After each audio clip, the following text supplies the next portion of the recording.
नमस्कार दोस्तों, स्वागत है आपका एवन के स्टडीज़ में। आज के वीडियो में हम लेकर आए हैं हिंदी के टॉप 20 क्वेश्चन आंसर जो सभी परीक्षाओं के लिए महत्वपूर्ण होंगे। अगर आप किसी भी परीक्षा की तैयारी कर रहे हैं तो ये वीडियो आपकी सहायता करेगी, इसलिए वीडियो को आप लोग पूरा देखें। इनमें से जितने भी क्वेश्चन का आंसर जानते हैं प्लीज़ कमेंट बॉक्स में ज़रूर दीजिएगा, और चैनल पर नए हैं तो चैनल को भी सब्सक्राइब ज़रूर कर लीजिए। चलिए आगे बढ़ते हैं। आज का आपका पहला सवाल है, जिस समास का पूर्व पद प्रधान हो उसे कौन सा समास कहते हैं? आपके ऑप्शन से ए तत्पुरुष, बी कर्मधारय, सी अव्ययी भाव, डी द्वंद्व। जवाब दीजिए। सही जवाब है ऑप्शन सी अव्ययी भाव। जिस समास में पूर्व पद प्रधान हो और वह अव्यय हो उसे अव्ययी भाव समास कहते हैं।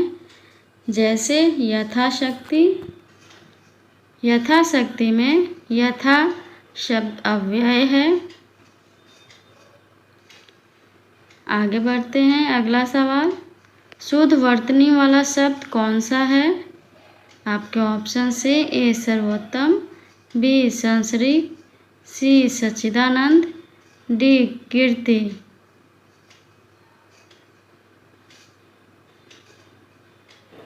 सही जवाब है ऑप्शन सी सच्चिदानंद। शुद्ध वर्तनी वाला शब्द सच्चिदानंद है। आगे बढ़ते हैं। अगला सवाल, पानी बीच मिन प्यासी, मोही सुनी सुनी आवे हासी में कौन सा अलंकार है? आपके ऑप्शन से ए विभावना, बी अतिशयोक्ति, सी विशेषोक्ति, डी उपमा। जवाब दीजिए। सही जवाब है ऑप्शन सी विशेषोक्ति। इस पंक्ति में विशेषोक्ति अलंकार है। विशेषोक्ति अलंकार वहाँ होता है जहाँ कारण के मौजूद होने पर भी कार्य न हो, अर्थात पानी यानी कारण मौजूद है लेकिन मछली फिर भी प्यासी है। अगला सवाल, निम्नलिखित में बेमेल शब्द कौन सा है? आपके ऑप्शन से ए घर, बी प्रियजन, सी परिवार, डी बच्चे। जवाब दीजिए। सही जवाब है ऑप्शन ए घर। बेमेल शब्द घर है।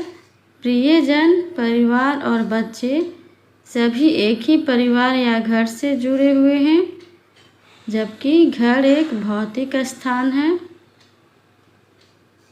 अगला सवाल, सूरज का सातवां घोड़ा किस विधा की रचना है? आपके ऑप्शन से ए कहानी, बी आत्मकथा, सी उपन्यास, डी निबंध। जवाब दीजिए। सही जवाब है ऑप्शन सी उपन्यास। सूरज का सातवां घोड़ा एक लघु उपन्यास है। धर्मवीर भारती द्वारा रचित यह उपन्यास 7 कहानियों का एक संग्रह है जो एक सूत्रधार के रूप में एक दूसरे से जुड़ी हुई है। अगला सवाल, दीप सा मन जल चुका है, इस पंक्ति में वाचक शब्द कौन सा है? आपके ऑप्शन से ए दीप, बी सा, सी मन, डी जल चुका। जवाब दीजिए। सही जवाब है ऑप्शन बी सा। इस पंक्ति में सा वाचक शब्द है। उपमा अलंकार में सा, सी, से जैसे शब्द समानता बताने के लिए उपयोग होते हैं। इस पंक्ति में मन की तुलना दीप से सा शब्द के द्वारा की जा रही है, इसलिए सा वाचक शब्द है। अगला सवाल है, युद्ध में स्थिर रहने वाला किस समास का विग्रह पद है? आपके ऑप्शन से ए करण तत्पुरुष, बी अधिकरण तत्पुरुष, सी संप्रदान तत्पुरुष, डी संबंध तत्पुरुष। जवाब दीजिए। सही जवाब है ऑप्शन बी, अधिकरण तत्पुरुष।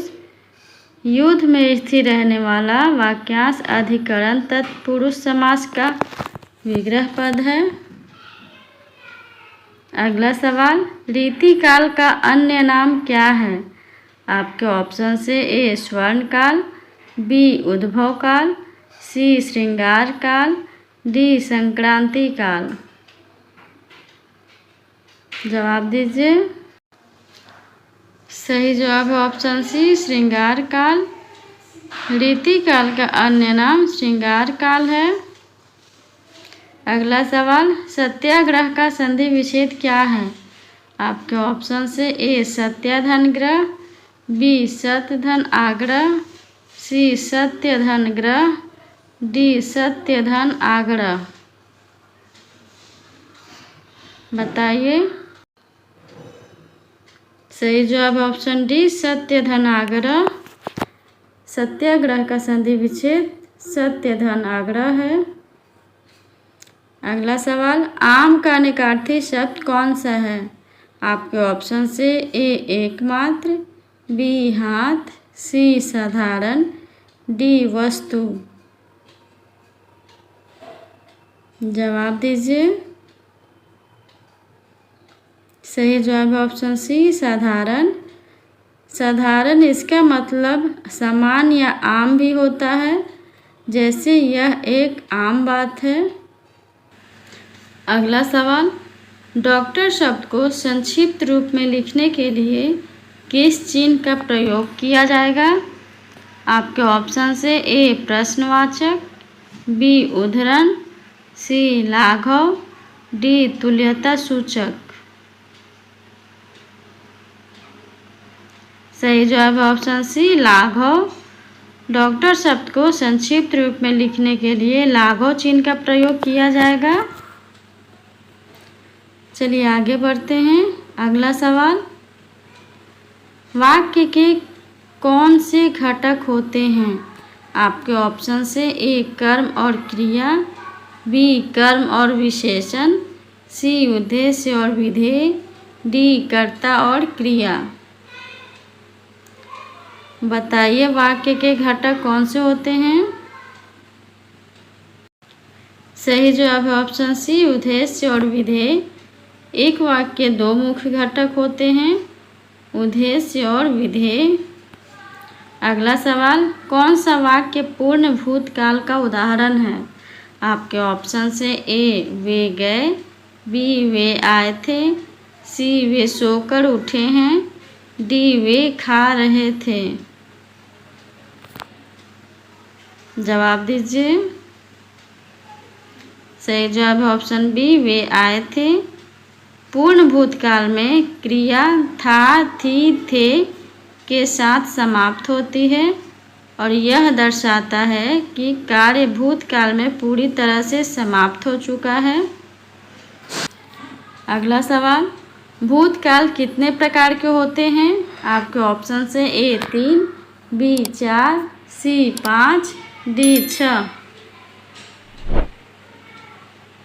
जवाब दीजिए। सही जवाब है ऑप्शन डी 6। भूतकाल के 6 प्रकार होते हैं, सामान्य भूतकाल, आसन्न भूतकाल, पूर्ण भूतकाल, अपूर्ण भूतकाल, संदिग्ध भूतकाल और हेतु मध्य भूतकाल। अगला सवाल, अवधि का दूसरा नाम क्या है? आपके ऑप्शन से ए कोसली, बी बनाफरी, सी बैगानी, डी मधेसी। जवाब दीजिए। सही जवाब है ऑप्शन ए कोसली। अवधी भाषा को कई नामों से जाना जाता है, जिनमें कौशली और बैसवाड़ी प्रमुख हैं। अगला सवाल, जिस पर क्रिया का प्रभाव पड़ता है उसे क्या कहते हैं? आपके ऑप्शन से ए कर्ता, बी कर्म, सी करण, डी आपादान। जवाब दीजिए।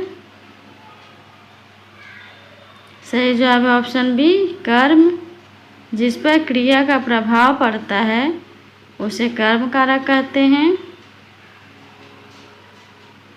अगला सवाल, निम्नलिखित में तद्भव शब्द कौन सा है?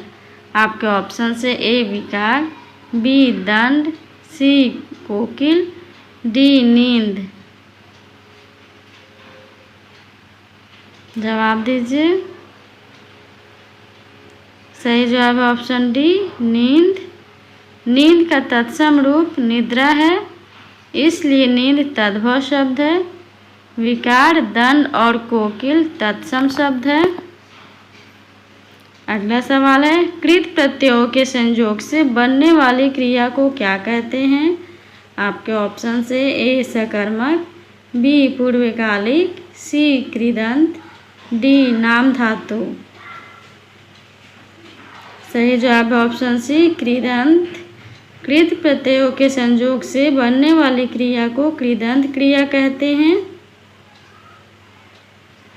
अगला सवाल, किस शब्द में उपसर्ग नहीं है? आपके ऑप्शन से ए अपवाद, बी पराजय, सी प्रभाव, डी ओढ़ना। जवाब दीजिए। सही जवाब है ऑप्शन डी ओढ़ना। ओढ़ना शब्द ना प्रत्यय लगाकर बना है। अगला सवाल है, शिव बावनी के रचनाकार कौन है? शिवा बावनी के रचनाकार कौन है? आपके ऑप्शन से ए पद्माकर, बी भूषण, सी केशवदास, डी जगनीक। सही जवाब है ऑप्शन बी भूषण। शिवा बावनी भूषण द्वारा रचित 52 छंदों का एक काव्य है, जिसमें छत्रपति शिवाजी महाराज के शौर्य पराक्रम आदि का ओजपूर्ण वर्णन है। आज के लिए इतना ही। अगर वीडियो अच्छा लगा हो तो वीडियो को लाइक और चैनल पर नए हैं तो चैनल को सब्सक्राइब जरूर कर लीजिए। धन्यवाद।